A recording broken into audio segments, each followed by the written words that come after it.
Shalom, shalom, bien-aimés de Dieu, je vous salue dans le nom puissant de Jésus-Christ. Nous nous retrouvons aujourd'hui, jeudi 1er avril 2021, à 13 h, dans le cadre de l'exhortation Jeudi Jeûne et Prie, notre rendez-vous de toutes les semaines.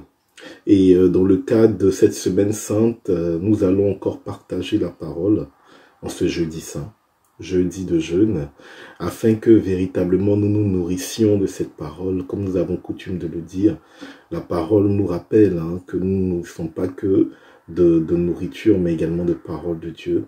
Et c'est d'autant plus vrai en cette semaine sainte que nous avons entamée. Et je voudrais vraiment, la joie au cœur, vous partager cette parole d'Isaïe. Isaïe 61, versets 1 à 3, 6 et 8 à 9, que je prends vraiment le plaisir de vous lire ce midi. Alors, le texte nous dit: « L'Esprit du Seigneur, Dieu, est sur moi, parce que le Seigneur m'a consacré par l'onction. Il m'a envoyé annoncer la bonne nouvelle aux humbles, guérir ceux qui ont le cœur brisé, proclamer aux captifs leur délivrance, aux prisonniers leur libération, proclamer une année de bienfaits accordée par le Seigneur, et un jour de vengeance pour notre Dieu.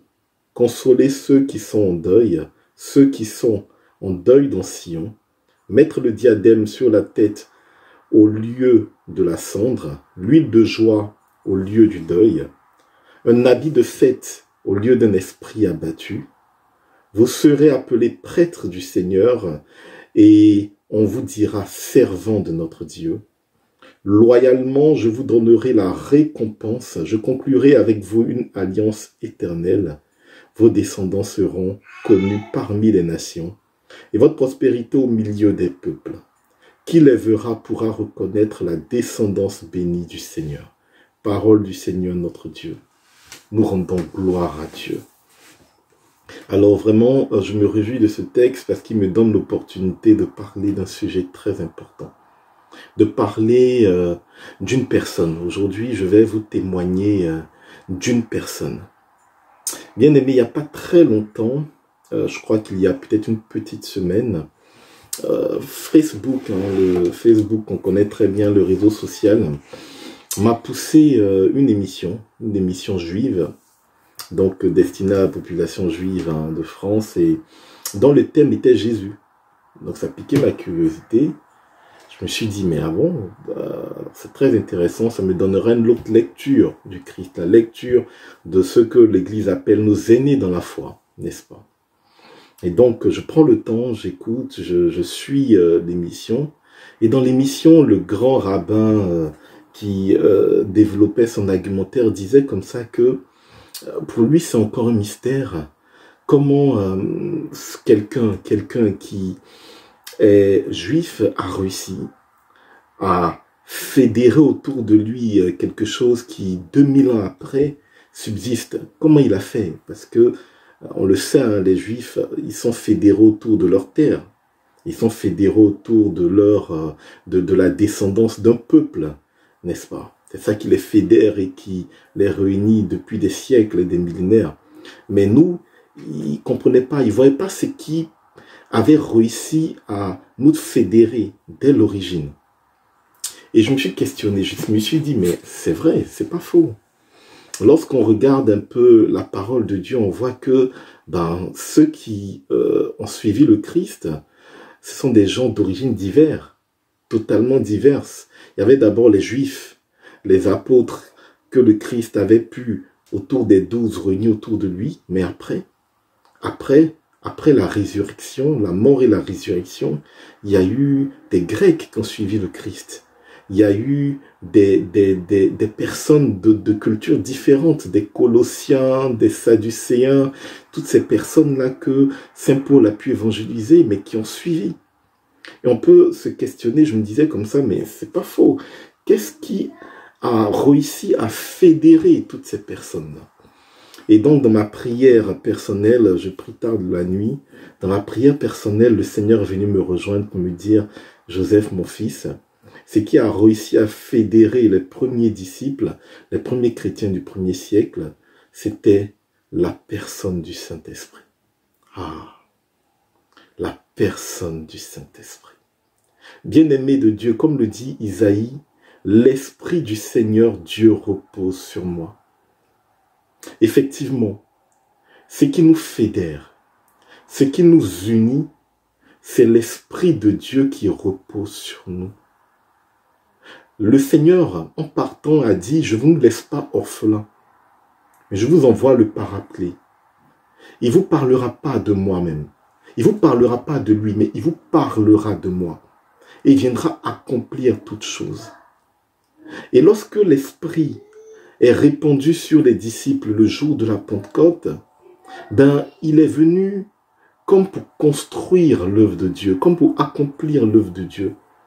Et il a construit véritablement. C'est pourquoi Romains 8, verset 14 nous dit « Tous ceux qui ont reçu l'Esprit de Dieu sont devenus enfants de Dieu. » Parce qu'effectivement, les premiers disciples, ils étaient d'origine diverse.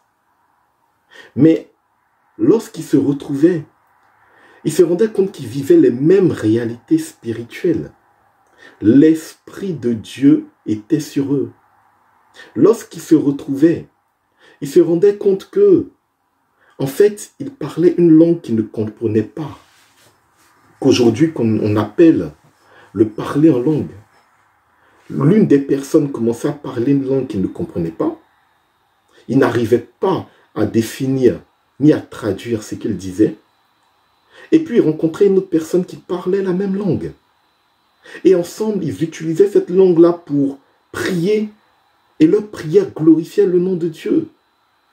Ils se réunissaient d'un lieu et ils se rendaient compte que ils avaient à cœur des paroles, mais qui, après coup, lorsqu'ils libéraient ces paroles, étaient des paroles prophétiques.